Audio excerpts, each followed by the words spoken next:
a rocky start, with both sides already accusing the other of fresh attacks. Officials also say there was a surge of infighting yesterday in a key transport hub.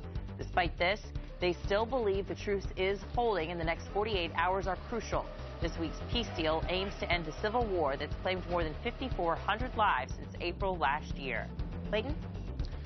Thanks, Anna.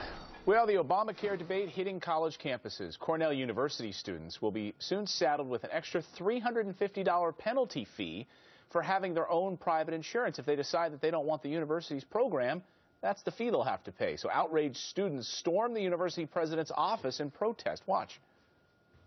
You've mentioned, throughout this conversation that you empathize with us, you understand, and you want to do something about it. But we don't just want you to empathize with us. We actually want you to do something about it. Editor-in-chief of the Cornell Review, Casey Bresnick, shot that video, and he joins us now. What was it like in that office? I wasn't actually in the office. I was in the hallway because they had some bodyguards guarding, preventing any more students from entering the office. What did the school president say?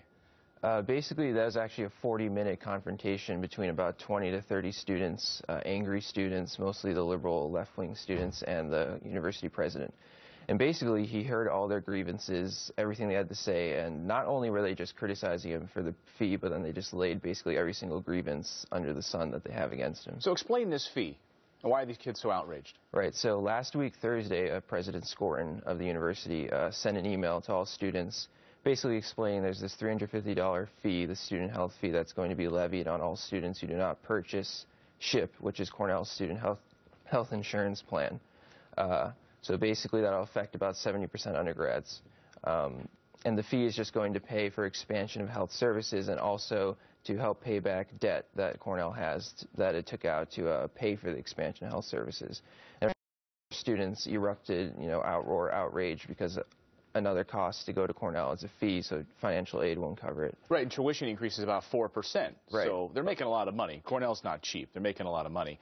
These students are outraged. These liberal students are outraged, and yet these are the very students who the Obama administration reached out to spread the message about Obamacare. Do you see some hypocrisy here? Yeah, that was one of my immediate reaction on the second I finished reading that email was, this plan, the SHIP plus fee arrangement is basically just like the Obamacare arrangement, because in brief, Obamacare is if you don't have health insurance, you have to pay this tax to the government. And at Cornell is if you have private insurance and you don't want to buy Cornell's insurance, you have to pay this $350 fee. And these same students, as you just said, who vote, Democrat Party line, who support these big government progressive policies, when it finally comes down to their pocketbooks or their wallets or their families' wallets, they're all of a sudden in outroar. They're occupying the, administrators' buildings, taunting and screaming at the president. Yeah, storming into the president's office. Well, Here's a statement from Cornell. I want to read it and get your response. Cornell has written about this. They say it's our responsibility to work together to make sure everyone in our community who needs help gets it.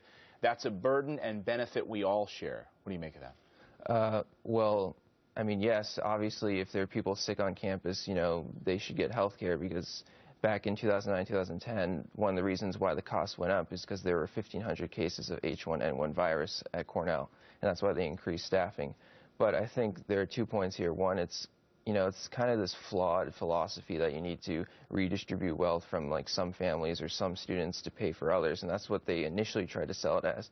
And the second point, which Cornell doesn't admit in that press statement, is that $70 out of this $350 fee is going to pay back debt that Cornell took out to pay for the student health center. So students are effectively not only having their wealth redistributed, they're also bailing out the education. Unbelievable. Thanks so much for joining us. All right, thank you so much. Appreciate it. Thanks so much. Coming up here on the show, a Fox News alert now. We've got more on our top story, chaos in Copenhagen.